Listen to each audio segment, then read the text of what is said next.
শুনবানি সুন্দর কাহিনী, আরো শুনবানি সুন্দর কাহিনী।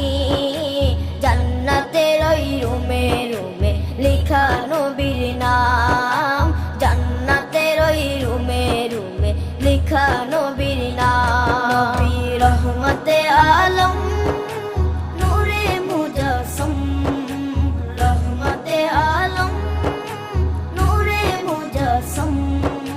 সাহাবীরা আতর বানায় ওই নবীজির ঘাম, সাহাবীরা আতর বানায় ওই নবীজির ঘাম। সাহাবীরা আতর লাগায় ওই নবীজির ঘাম, সাহাবীরা আতর লাগায় ওই নবীজির ঘাম। ও স্তনে হান্নানা একটা খেজুর গাছের নাম।